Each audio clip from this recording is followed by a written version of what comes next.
আসসালামু আলাইকুম রহমতুল্লাহি ওবারাকাতুহু। কি অবস্থা সবার, কেমন আছেন? আশা করি সবাই ভালোই আছেন, আলহামদুলিল্লাহ।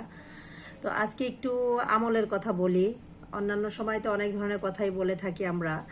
তো এখন যেহেতু জিলহজ মাস চলছে, এই মাসের কিন্তু আমরা জানি যে কোরবানি করতে হয়। আমরা যার যার সামর্থ্য অনুযায়ী কোরবানি করব। তো কোরবানির পাশাপাশি আমরা যে মা বোনরা যারা আছি তারা যেন বেশি বেশি আমলের দিকে ফোকাস দিই, তাই না? ফোকাস দিব। তার কারণ হচ্ছে আমাদের আমল নামা তো ভারী করতে হবে। যেভাবেই যত আমলে আছে আমরা জানি, যেটুকু আমরা বুঝি সেটুকু যেন সহি শুদ্ধ হয় সেটা করার ট্রাই করব ইনশাল্লাহ। বিশেষ করে সকাল সন্ধ্যার আমলগুলি করব।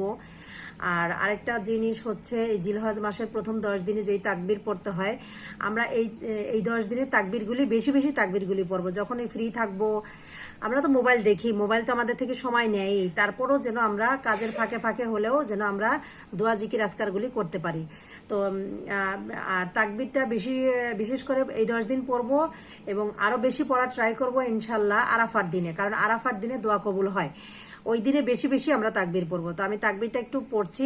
যারা জানেন তো জানেন, আলহামদুলিল্লাহ। যারা জানেন না তারা একটু শিখে নেবেন, কারণ যেই যাই কিছু করি না কেন আমাদের আমল ছাড়া কিন্তু কোনো কিছু আমাদের সাথে যাবে না, ঠিক আছে? তো মুসলিম বা মুমিনা হবে চালাক এবং স্মার্ট। সে কিন্তু তার আমল নামাকে ভারী করার চেষ্টা করবে সব সময়।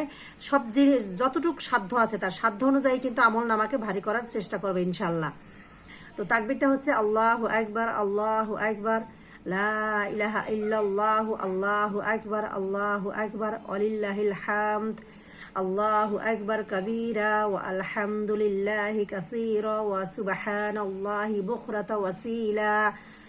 এটা হচ্ছে সম্পূর্ণ তাকবীরটা। এই তাকবীরটা আমরা বিশেষ করে আরাফার দিনে বেশি পড়বো। এছাড়া প্রত্যেক ফরজ নামাজের পরে একবার হলেও পড়বো, কারণ এটা আল্লাহ রাসূলের সুন্নাহ। আর এর পাশাপাশিও সকাল সন্ধ্যার আমলগুলি করব, কোরআন তেলাওয়াত করব। আমরা যেইটুকুই আমল আমরা করতে পারি আমরা ওইটুকু করার ট্রাই করব ইনশাল্লাহ। তো এইটুকুই ছিল সবার জন্য মেসেজ। দোয়া করি সবাইকে আল্লাহ ভালো রাখুন, সুস্থ সুন্দর রাখুন, আমল করার তৌফিক দান করুন এবং আমাদের জন্য দোয়া করবেন যেন আল্লাহ আমাদেরকেও ভালো রাখেন এবং বেশি বেশি আমল করার তৌফিক দান করেন। ধন্যবাদ। আসসালামু আলাইকুম রহমতুল্লাহি ওয়া বারাকাতুহু।